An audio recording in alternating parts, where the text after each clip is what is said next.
Bitcoin and cryptocurrencies are tumbling. We've just seen the largest weekly inflow into crypto ETPs on record. Spot Bitcoin ETFs have hit a new high of $168 billion in assets under management, while retail investors remain largely asleep and still don't believe in Bitcoin's macro bull trend. In this video, we'll break down the crypto market, but first, let's talk about how S&P Global is launching its first cryptocurrency index. On top of that, Grayscale is enabling staking within regulated funds. Two moves that send a clear message: cryptocurrencies are no longer on the sidelines, they're walking through the front door. The crypto world keeps moving toward full integration with traditional finance, and this week we've seen it reflected in two key developments that could mark a turning point. On one hand, S&P Global, the owner and creator of the most important US market index, the S&P 500, announced the launch of a new index called the S&P Digital Markets 50, designed to measure the combined performance of a wide range of cryptocurrencies and companies linked to the blockchain sector. This step not only signals a bet on the future of digital assets, but also recognizes their growing weight within the global financial system. The index, developed together with the tokenization firm Denari, will be made up of 15 cryptocurrencies with a minimum market cap of $300 million and 35 publicly traded companies with at least $100 million in market value. Although the full list of components hasn't been released yet, none is expected to carry a weight above 5%. Likely candidates include names like MicroStrategy, Coinbase, and Riot Platforms, companies closely tied to the crypto ecosystem. According to S&P, the expansion of the digital world has pushed cryptocurrencies from an experimental niche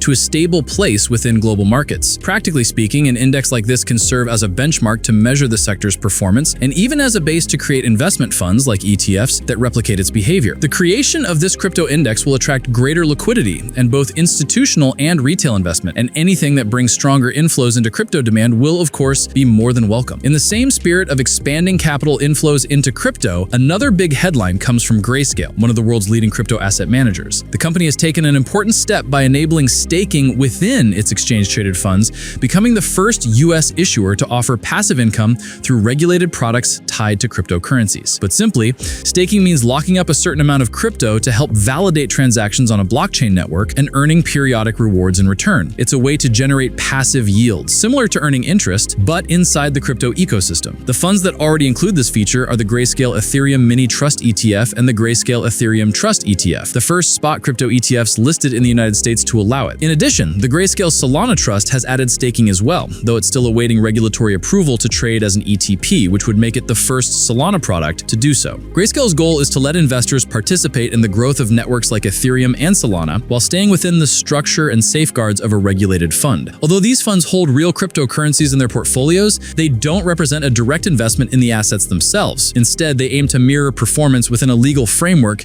established under the Investment Company Act of 1940, which is different from traditional crypto ETFs. With this move, Grayscale strengthens its role as a key driver of the sector's institutionalization and opens the door for other issuers to offer similar products. Another sign that the line between traditional finance and the digital world keeps getting thinner. And speaking of thin lines, look at crypto ETP fund flows. You can see how over the last week, inflows into crypto ETPs have hit a new yearly record. Essentially, Bitcoin's push to an all-time high has been fueled and amplified by institutional capital flowing through ETPs. Now, if we analyze this chart showing assets managed by spot Bitcoin ETFs, where the main Bitcoin ETFs on the market are counted, we see total assets climbing to more than $168 billion, an absolute beast. And what matters most is that the market cap of Bitcoin ETFs is also hitting a fresh all-time high. Institutional money, mostly, and to a lesser extent retail money, flowing through the regulated ETF market keeps growing. And yet, to some people's surprise, though not to everyone, especially if you follow Crypto Insight, here's what we're seeing. The average retail investor is completely zoned out. I don't know where they're looking, but it's not at Bitcoin or crypto. There's no doubt about that, because this chart shows the Bitcoin retail volume tracker. Basically, what we can observe in this orange histogram is retail participation in Bitcoin buying, and the black line represents Bitcoin's price. So what are we seeing here? Obviously, as price picks up bullish momentum, retail investor volume will grow. We've seen that at key points. In fact, that would be happening now too, of course. But what really stands out here is that retail just isn't buying the rally. It's still fearful with no real appetite to buy. And we can see it every time Bitcoin has set new price highs, retail transactional volume has actually declined. Like I said, the average retail investor is looking elsewhere. This tells us we're not in a moment of extreme FOMO or overheating. Therefore, on the long term, better said the medium to long term, Bitcoin can keep rising. There's room to run. The short term is another story, and we'll get into that in a moment. But as long as retail doesn't start buying like a maniac, we can't really argue that a macro bearish correction is about to start. So here's what I'll say. Calm down, folks. I know exactly what's freaking people out about Bitcoin's price, hitting an all-time high only to quickly retrace the whole move. We've seen that not only only in Bitcoin, but in Ethereum, XRP, and basically the entire crypto market, because as you can see, the market is hurting. And to be honest, at Crypto Insight, in the short term, when crypto prices were around this level, we were already leaning bearish for the short term and looking for short setups. We've been doing this on several cryptocurrencies, Ethereum, XRP, Solana, Link, XLM, Sui, among others, and we break all this down live in real time inside our free private Telegram community, Crypto Insight Premium. Take a look at how we've been hunting these short setups across the market. Now, if you ask me, Renzo, do you think price is just going to jump from here, break the creek, and take off? I don't think so. I don't. At most, I see a fake out, but they'll need to correct first, and after that correction, then yes, a real breakout. That's why we need to look for pullbacks. We need to look for pullbacks and position ourselves on the short side. Okay, here we have Solana, same story. Wait for some kind of correction, and at the alpha angle, that's where you can look for the short. That's where the Solana short can set up. As for Link, we said at first no, but actually yes, I'd look for it more on the second scenario, and be careful with Link, okay? It's the one I like the least, so I'd go straight for that second setup there. Cross analysis is going to be vital. It's going to be critical. Work a cross analysis to see if we can enter Link on the second line, provided, and I mean provided the rest of the assets are giving the entry at the same time. If not, we skip it, okay? That's why I say caution with Chainlink, but there is a short to look for there. XLM, let it correct, let it correct, let it correct. If it comes back to test the creek here, that's a spot to take the short and let it ride with us. No big secret. Sui is obviously a bet on losing the defense zone, but we're going to treat it as a creek right now, okay? Because we're working creeks across the whole ecosystem, and it wouldn't make sense for Sui to be the exception. Let me check the 1 hour. Let's see how we set this up, okay? Let me try a few things. There it is, there it is. For Sui, we're going to look for the pullback. We're going to look for the pullback, and on the test, that's where you can take the short. That's where the Sui short can set up.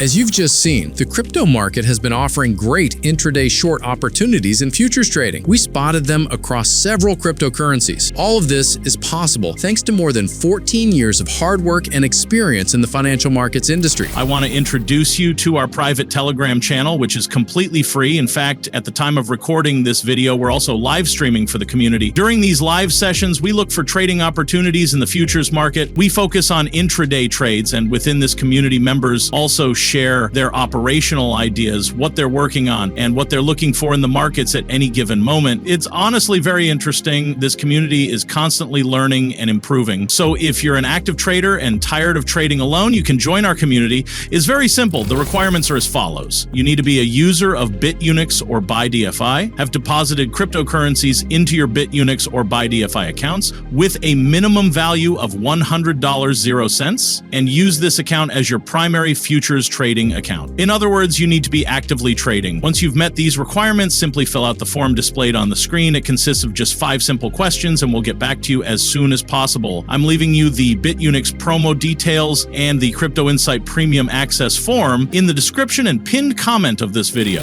Now let's assess what we're expecting from the crypto market right now. Let's start with Ethereum. Notice how Ethereum's price printed an all-time high by the tiniest margin, and if we drop down to a lower time frame like the 1 hour, you'll see it clearly. That new ATH was a tiny blip, but hey, it counts. Now we're paying very close attention to this defense zone around approximately $4,118. What stands out first? The presence of a gap that may reveal weak buying pressure, unable to reach the top of the macro range, where we'd been noting that this bearish push is significant because in just 10 hours, it erased 4 days of bullish work. We can see weak buying here. On the other hand, we've got a break, a retest, and now we're continuing lower. Basically, the short-term trend is bearish. We're seeing it in Ethereum and obviously in XRP as well. But before we get there, let's think about Ethereum. Does anyone really believe that if the crypto market keeps dropping in the short term, it's the end of the world? Or are we still protected by a defense zone that could let us stay bullish on crypto eventually? I think the answer is obvious. The crypto market is so overextended that buyers have set up protections, so seeing continued downside right now shouldn't scare us. In fact, we'll later see how MicroStrategy may be hinting that the market could explode upward immediately. I'll explain that soon, but first, let's understand what's going on across the ecosystem. Look at XRP. XRP? It has just hit a key defense zone, and like I said, what if XRP decides to make a tricky climactic move to the downside? Honestly, it wouldn't be the end of the world. It could be a fake out before resuming the bullish path. The point of today's video is to get across that if you see crypto continuing to fall, you shouldn't throw your hands up in dramatic panic. This is the objective. Now on Solana, let's look at this macro distribution that knocked the Solana market down, and notice how the volume profile is pointing to the POC in an area very close to its value area high. It's unusual, doesn't happen often, but that's the setup we've got. Basically, inside this blue rectangle, liquidity was massively concentrated, the same liquidity that was able to push Solana lower at the time. That means those traders, those investors, that so-called smart money who use their positioning to drive the market down, if they try to defend their positions, we already know where they'll do it, inside this rectangle sitting around $237.69 for Solana. If we zoom in and drop to the 1-hour time frame, it won't surprise you to see that when price attacked that zone, it was sharply rejected. In fact, they worked a micro distribution process right on a key level. That micro distribution matters here, and it's led to the test of the value area high, the high volume node of a macro distribution being defended by institutions who are still protecting short exposure on Solana. That's triggered a compression against a key structure, producing a black swan move, which, as you've seen in Crypto Insight Premium, is exactly the kind of context that's led us to hunt shorts at critical spots. Not just because, but thanks to a deep understanding of how the market really works and how large institutions actually manipulate prices. And this has nothing to do with methodologies that hijack the smart money name. I'm talking specifically about smart money concepts, a methodology you should not follow under any circumstances. So, the fact that Solana is respecting the creek from this micro distribution simply tells us that selling pressure is present. That doesn't have to be the spark for some financial cataclysm that brings crypto down. Not at all. If anything, as you know, at Crypto Insight, we're bullish in the mid to long term. Let them do what they want. Maybe they stage a failed replica move and then steamroll everyone, and Solana explodes to the upside. That's a hypothesis. It could happen. Honestly, no one knows, but this whole framework also tells us that a breakout above this structure at some point in the future could drive Solana sharply higher with a lot of momentum. And in the short term, as you've already gathered, I wouldn't be surprised if cryptocurrencies keep falling. At the very least, we could see this repeat move. Look at BNB. In a way, similar to MicroStrategy, it may be hinting that there's a real possibility crypto doesn't drop much further, and instead, we're right at the spot where everything rockets upward. That possibility is on the table because look at MicroStrategy. We've identified a key area, this defense zone, that could mark the line in the sand before crypto explodes to the upside. But as you can see in this video, for now, we're leaning the other way, which would imply BNB loses that defense zone. And you know what happens when an asset loses its defense zone? Without being overly dramatic, a real sell-off can follow. And believe me, I'm trying not to exaggerate, but it is what it is. Speaking strictly for the short term, because in the mid to long term, we remain bullish. Look at assets like XLM that have produced a black swan move. The trend is quite clear. At some point, we'll likely see a structure form that continues the bearish move. It's not easy to draw it now, but something tells me we'll soon be able to map it out, and that will tell us how far price can keep falling and until when. As for Bitcoin, it doesn't hurt to remember that we just had a market trap. It tagged an all-time high, and after that event, and this is important, we saw an impulse, then a channel, then a range, and finally, a climactic move. In other words, the train was slowing down, with heavy volume and a delta leaning toward the ask. Put simply, this strongly suggests they were absorbing retail's buying. Just look at the reaction. It speaks for itself. And here, it's entirely possible we get a repeat of the bearish impulse. We need to start looking for structures here and see whether after this bearish impulse, we're now in a corrective pattern that could trigger a repeat move to the downside. That's our view today. And as you can imagine, inside Crypto Insight Premium, we're going to hunt for very specific trading opportunities, just like the examples you've seen in today's video. Don't overthink it. Join the private traders community, Crypto Insight Premium. You'll find the form in the description and in the pinned comment of this video. Now I'd love to hear your take on the crypto market. Are you bullish? Bearish? What are you waiting for? What are you planning to trade? Drop your thoughts in the comments, and if you found this advanced technical analysis useful, hit the like button, subscribe to the channel, and click the bell so YouTube notifies you of future uploads. And of course, share this video with your friends and with other trading and crypto communities. Best of luck with your investments, and see you next time.